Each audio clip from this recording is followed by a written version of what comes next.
Welcome to the Elite Life with Trisha and Kylie. This is where we'll teach you how to develop grit, give yourself grace, and succeed in real estate. So let's dive in.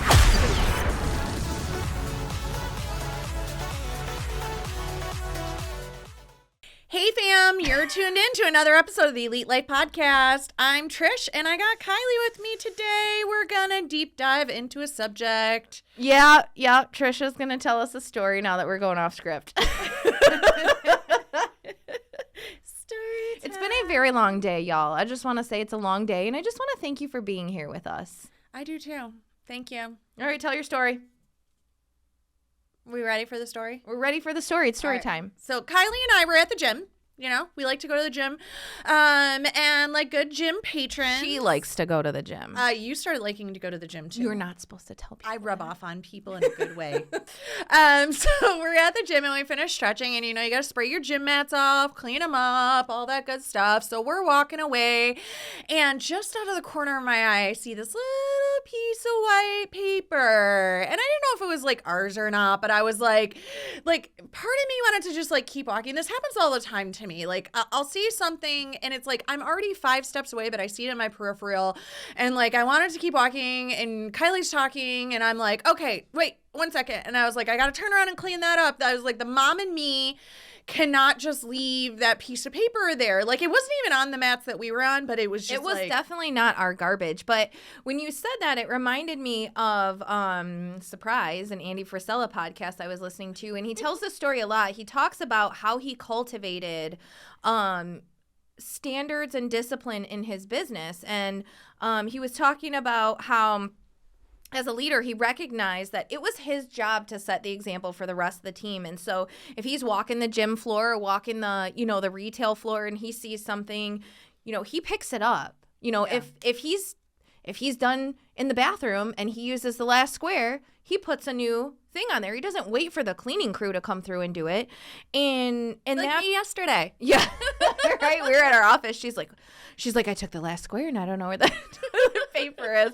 But it seems like something really, really small, but what he explained is that as the leader, as the CEO, as the owner, as he's doing these things, his employees are seeing him do these things. So he's setting the standard and he's setting the example.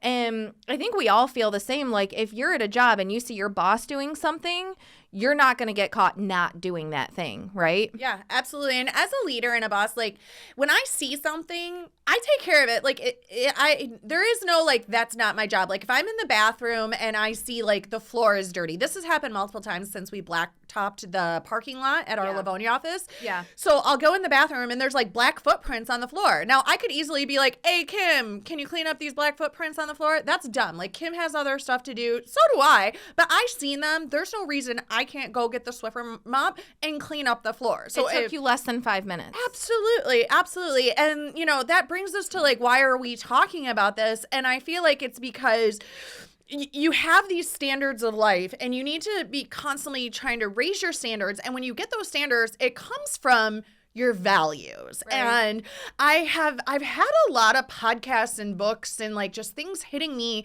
about your values. Like, are you exhibiting and living your values? Are you setting standards according to the values you say that your life is set by, right? And it comes up over and over and over again for me, because it's like, I don't think that a lot of people ever stop and say, what are the values of our family, or what are the values of our company, or what standards are we setting in our life? Like, this is totally off script, but just yesterday, me and Dave were walking around, and I said I woke up this morning and there was like, we got a puppy. There was dog toys all over the floor, and I had to do this, and this before I left for work. And he's like, well, you didn't have to do that. Why didn't you leave it until I plan to do it when I woke up? And I said, because like we live live in an over $1 million home, and like we should have the standards and live like people who are in over $1 million home live, right? Like our house should be clean, our things should be kept. Before I leave the house, I'm not going to leave it a mess. So if I see something, I'm going to handle it, because we've set these values and I have these standards for how I feel our house should look, how we should be living, how we should just be showing up in life, right? How are you showing up in life? And when we started talking about having this be a topic for the show, I had to get really introspective myself, because I don't live in a $1 million house. But at the same time, I feel like we were talking with Liz and Brian, like it's important to start living the life that you want to have. Yeah. So if I want to have a life where my house is as tidy as it can be and my schedule is as tight as it can be, and I have, if I want to live this life, I have to do the things for that life. And it comes back to values your value system, a lot of people immediately go to like faith and morals and things like that. But there's so much more to your value system than just like, I believe in God, don't kill people. Like, there's so much more to it. Like, what do you value? I think that's a really good place to start. What do you value? Yeah. And I had never even like thought about values until I opened Elite Realty, and I was listening to I forget if it was Hasprat or Darren Hardy, and they talked about like you have to set values for your company so that you can create a culture and an environment in your company that everybody understands, like this is how we are, and if you can't get on this bus, then this isn't the road for you, right? So like at Elite Realty, our values are honesty and integrity, quality customer care, professional and personal development, accountability, and unselfishness, right? So I can't feel like I am being unselfish if I call Kim and say, come clean the bathroom, right? If I don't show up to our 411 goal accountability meeting every Tuesday myself as a leader, then am I upholding that value of accountability, right? Yeah. Quality customer care. Like if I'm just slapping a sign in the yard and being like, someone will call, that's not quality customer care. And here's the thing, when agents come and they interview at our company, it's giant and it's on the wall. And it's the first thing that I put up in our second office as well, because when they come up, I'm passionate about this, right? She's very passionate. So when they come in for an interview and they're sitting at our conference table and they are staring this straight in the face, they have to ask themselves, like, okay, if I start at this company, are these the values that I hold? Because this is the expectations and the standards that they are setting here.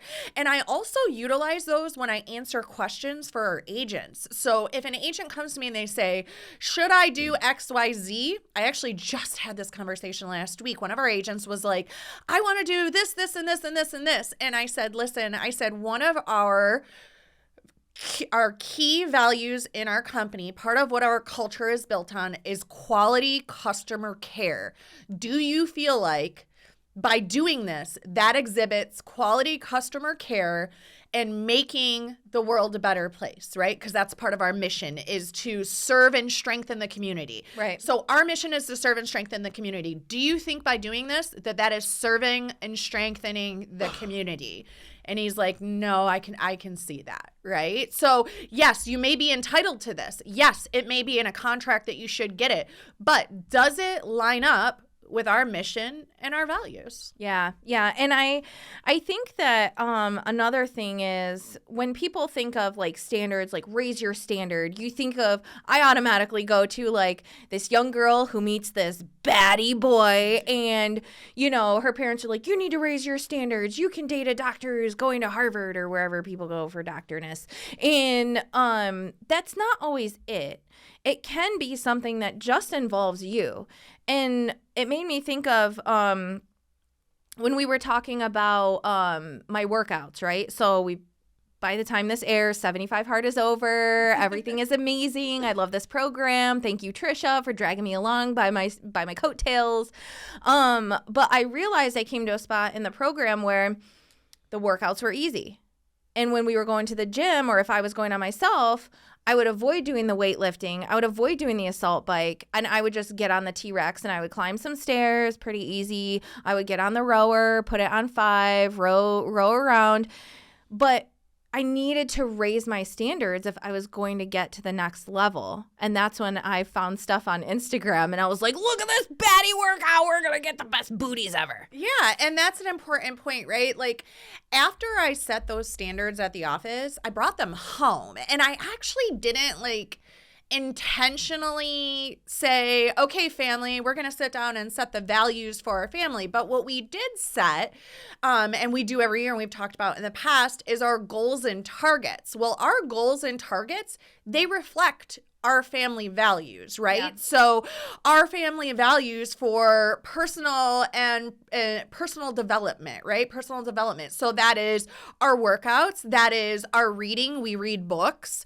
Our accountability is actually tracking. So like a great example of this is we have all of these values we've set: community give back, our faith, our church, our books, our workouts, being together as a family, right, showing up for each other. Well, now that Trent had moved to Red Lake this year, right? So he's gone in northern Canada, and Angelina, she's hitting that age where she's 13. She is more of our artsy child. She doesn't love to work out or anything like that. So I actually this year, for a minute, I was like, I don't think I'm going to do the family goals calendar. Oh, that's a no-no. Yeah, I was not going to do it. One, because I didn't have a big calendar, which is a really stupid reason to do it, right? But two, I was like, this is just going to be complicated. Like, Trent's not at home, blah, blah, blah, blah, blah. And I was like sitting there thinking about it. I'm like, these are the stupidest reasons ever to not do it. I don't have a calendar. I don't have a calendar, and it's going to be hard. Really? Like, when in the world did I ever not do something because it's hard? Like, literally everything I do all day, every day is hard, right? Yeah. We do hard things, Trisha. We do hard things. Literally everybody in the world is like, oh, Trish, you do hard things all the time. People say that to me all the time. You do hard things all the time. It's no big deal. And here I am, like, wanting to wash, like one of the biggest things our family does. That's an anchor for you guys. Yeah, it's an anchor, and it has been, and I've talked so many times about how it's helped us through COVID and Dave's stroke and, catastrophic losing family members and all of these really terrible things. And this has anchored us because it gives us something positive to focus on, and it gives us a home base. And like, if we can't control anything else in the world, we can control moving our bodies and reading and learning and being in worship and doing these things that matter, right? And so I had to stop myself and be like, are you kidding me right now? Like, I got on Amazon, I ordered the calendar, I started a group text, and I was like, okay, guys, here's our group text. Pop in here when you work out, what books you read. And the other thing is it teaches us so much how to work together, right? Because Trent doesn't necessarily, or let's be real, Trent doesn't want to read a book. He doesn't like to read a book. He's not going to sit and read a book, right? But Angelina likes to read. So we're always like, okay, Angelina, you read a little bit more, and Trent's going deep on the workouts, right? Like, he's in the weight room, he's on the ice again, he's in the weight room again. So we really like balance each other out and work together. And like on the days where maybe I'm at bandwidth and I don't want to get out of bed and go to church, Dave will remind me, like, yeah, we do. Like, this is part of our family values. These are the standards we've set. And this is the most important time. Like, we're about to launch our children off into the world, right? Like, Trent's already out in the world. He's learning he's cooking for himself, and he's living in another country, and he's doing all these things. And then Angelina's going to be launched off into the world too. This is the most important time to set values and to teach them to raise their standards. And hey, when it gets a little tough, which this wasn't even tough, when you come up against little bumps in the road, you don't just like throw the baby out with the bathwater. Oh, we don't have values or standards because now it's hard. No, like, this is where you double down and get it done. Exactly. That's where it comes in. And so I don't know. It went off. The train went off the tracks. What I wanted to say was, once you have unpacked and you guys have decided, like, okay, or you as a person have decided, here's my values. Number one, I want to encourage you not to budge off of those. Yeah. Once you decide that something is a good thing, obviously if your value is, I'm going to go steal people's money, that's not a good value to have. No. But once you have outlined your values, try to pick 3 or 5 values for you personally. Or like we talked about, bring your family, your partners together, have a conversation. Like we did the same thing at our house after I heard you on the Fullertons talking about it. And I was like, all right, what are our values? Like, we're kind and respectful. We always say, I love you. That's a huge one in our house because we have 2 very emotional daughters. And I am not an empath. Like, my mom is an empath. She told me my whole life, oh, you're beautiful and I love you. So it was never a thought for me. And so for whatever reason, I don't express that. Anyways, that was a rabbit hole. Sit down, talk about it, talk about the values and the words that you come up with. So the ones we came up with, like I said, respectful, kind, faith-filled, loving. And that's a good thing to hold on to. What I was trying to get to, it's been a long day, you guys. So what I was trying to get to is you were talking about how it's hard. Life is hard. Things are hard. We live in a fallen, broken, very dark world. And that is the anchor that instilling values and standards in yourself and your family really can pull you through those. I mean, like Ryan and I have been through some seriously dark stuff, and our faith values have pulled us through that and pulled us together and made us a stronger unit in our marriage and in our family as parents and teammates and stuff like that. I don't know who needed to hear that, but I just felt the need to preach for a second. The Holy Spirit was moving. Well, I think that takes us back to what we always say, right? Like, you got to show up to win, and you don't know when those values are if you, example, church, right? Like when my stepdad passed away, like one of my very good friends had passed away, and only months later my stepdad passed away, and he was like a big part of my life. And I remember I was like in bed and I'm like sobbing, and Angelina was a baby and Trent was really young, and Trent and him were best friends, his papa, and I'm just like losing my mind. Like, this is the man who like walked me down the aisle and raised me and did all these things for me. And I remember my friend Amanda, she called me and she said, Trisha, she said, I know that that you are in bed right now and you feel the lowest of the low, but you are the leader of your family. And I know that because it is Sunday, you are going to get up out of that bed and you are going to rally your family and you are going to take them to church, and you are going to be the person that shows them that we show up and we are in church and God has got us and we are going to get through this. He is going to bring us through just like he always does. And my sister Nikki lived with me at the time, and that's her birth father. So she's, crumbling as well. And I got up. If she wouldn't have sent me that message, I would not have got out of bed. I got out of bed. I got up. I got dressed. I got everybody dressed. We went to church. And the pastor actually preached a sermon about losing your father. And it was like, and me and what he said was like exactly what me and Nikki needed to hear. And it was so relevant and so real and just so, it just was in our, like, it was like they were there hugging you. It was like, if we wouldn't have lived our values in that moment, we wouldn't have had that. We wouldn't have had that comfort, and who knows where life would have taken us in that moment if we just missed that one moment. Right. All good stuff. Yeah. So let's talk about how do you take these values and manifest them in real life, right? Like, let's just circle back to hold on. One thing. I like what you said, manifesting in real life. Because I did have a little note. When you're dealing with, the one good thing is when you bring your family together, like if you're leading a team, you're leading a family, you're leading a work team, and you bring them in on the conversation of what the values are, when something goes amiss, and I've used this and this helps a lot, when something goes amiss, whether it's, one person or like a couple people or the whole team is lost in the woods, you can always go back to those values and be like for example, like when I use Casey being sassy. So instead of asserting my authority directly over her and saying, I'm your mom, you're not going to sass me like that, yada, yada, which I do sometimes, but like I can come alongside her instead. And instead of having a me versus her situation, now we're on the same team and I can say, hey, remember we all agreed we were going to be a family of respect. And it goes both ways. Of course, I'm the adult, she's the child.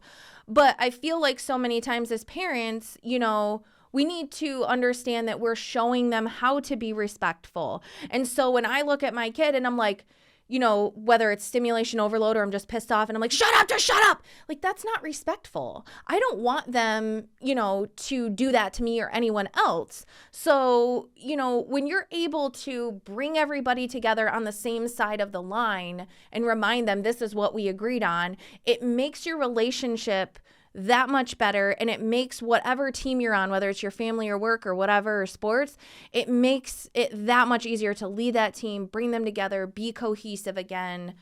That was it. I love that. No, that's so perfect, because I love that, because you can, when we get to the end of the year every year, right? Like, we'll get down to, maybe not this year though, because we're killing it to start off. It's so funny that the year I wanted to quit, we're like coming in hot. Like, we are over surpassing like all the goals already. It's not going to be like that year you guys went to church 25 times in December. Yes, that's exactly what I was getting at. And you know how when we get towards the end of the year, I'm like, guys, remember that year we went to church 25 times? Like, we don't want to be like in that boat. You know, we have to get them done. We decided as a unit we were going to do this. And the kids are like, yep, we did. Like, we all decided we were going to do this. And when we talk about it, like for our work, I feel like when you engage at Elite Realty, the first thing that when I do our stars training, the very first thing I go through in training before anything else, how do you get in the front door, is these are our values and this is our mission. This is our culture. This is what we live by. If you at any time feel like you can't be honest and have integrity, like, there's the door. Right. Like, I love all our agents. I want to train and have as many agents as possible, just like I want all the puppies, right? But if you can't adhere to the values, like, that's it. And so, like, how does that manifest in real life, right? Like, honesty and integrity. We always do the right thing, even when no one notices, even when no one is looking. That could be as simple as replacing the empty toilet paper roll, right? Cleaning the floors. Or noticing a typo on a contract that would take it from $320,000 to $3,200,000, right? Yeah. So we always have honesty and integrity. Quality customer care. Our team treats every single client like $1 million. I don't care if you are renting a $900 Section 8 home or you are buying a $9 million lake home. All of our clients, they get the same love. They get the same process. They should be treated like $1 million, because that's how you should do life. Right. That's how you should do life. Like, I always tell people, our agent contract is really, really long. And I'm like, listen, like, you know what this says? It says, be kind and do the right thing. That's it. That's it. Don't do anything illegal or shady or gross. Right. I feel like that's pretty simple. And how, I guess one thing to really pin down is coming to boundaries when it comes to your values. So like you just said, if you're an agent and you're interviewing with me and I run through these values, and for whatever reason you feel like you can't be an honest person, there's the door. Like, having those boundaries in place, saying, here's what I stand for, here's what I represent, and if you can't get with the program, you can't be on the show. Yeah, absolutely. And there's nothing wrong with that. No, and I think that that's important too, because as a leader and as a business owner, I think that it is important if you find that there is somebody on the team that isn't adhering to the culture and the values. And me and Andy have had to do this, and some people are like, well, why did this agent leave? I don't understand. And without going too deep into their business, I try to tell them, like, they were showing up in a way that doesn't align with our values, and we had to call them out on that, and they didn't like it. So I understand your personal life is separate from your professional life, but when you go out in the world as an Elite Realty agent, like, you're out there as an extension of us. I can't have you out in the world like acting a fool, doing things that I don't agree with. Like, that's not, you're a representation of me. Just like our kids are a representation of us as parents. Yeah. My agents are a representation of me as a business. So if I see that, like, you're showing up in some sort of way that is just not acceptable. Just on Facebook. Yeah. Then That's really what it comes down to. So heads up, clean your social media up before you go get a job, because I will tell you, people will look for that. That's the number one thing. They don't care about your resume anymore. They don't care about your CV. They don't care where you went to school. They're looking at your social media. What's on your social media? What do you do on the weekends? Yeah, if I Google you and you got a bunch of stuff like you're smoking weed and drinking, and like that's gonna be a hard no for. Yeah, do that on your own time. Don't put it on social media. Kylie is now cut from the team. She does not adhere to our culture. Oh, crap. All right, well, let's do this. That's it. That's good. I love it. I love it so much. I love it so much. We covered all of this. We did. Holy crap. And I'm not going to go through and recap the whole thing. You're 2 pages behind. But Dude. Your homework for the week, friends, is to take some time. Outline your values, your personal values. Sit down if you have a family. Even if you just have one significant other that you're with, or you have a family, or you have kids, or it's just yourself, or you have a team, whatever you have, like, do it for yourself. Do it for your circle. Do it in your business. See if you align with the culture of the company you work at. Maybe you hate your job because it's the wrong culture for you. You're not a culture fit for it. Maybe that's a big reason you should go out and find a new one. I've left jobs because of that. I didn't realize it at the time, but for sure. Absolutely. And what's happening where you work, you bring home. So if you are ain't that the miserable truth. at home, you're going to bring, or if you are miserable at work, you're going to bring that home. It goes vice versa too. Believe me. Yeah, Believe you me. So sit down, outline your values. Even if you think you know them, take a pen and put it to paper. If you can't figure out what they are, look at your bank statement and see where you spend your money at.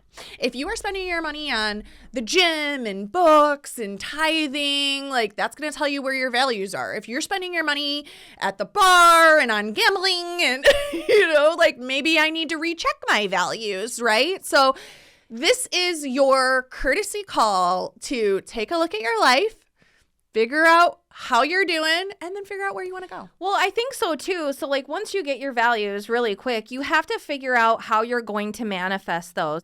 All right. So if you do that homework and you write down your values and you see that they're not aligning with where you want your life to go, then that gives you a starting point. You can jump off, you can take action, you can start heading in a different and better direction. But like we've talked about on past episodes, if you're saying you want one thing and you're doing a different life, you're going to have cognitive dissonance. You're going to feel yucky about it. So this is giving you a chance to really sit down, look at your life, look at your values, raise your standards, be a little bit better every day, like we always say. And that's a good place to just wrap it up, I think. Yeah. Don't come back next week. Holy Moses. Don't come crying to me if your life sucks. No, please do come back next week. We drop new episodes every Thursday. We're on YouTube, iHeart Radio, Stitcher, Spotify, Google, Apple Podcasts, all the places where you like to listen. And don't forget to subscribe, comment, leave notes, 5-star reviews, all the good things. But share the show, please, because you never, ever know who needs to hear what you're hearing. Bye.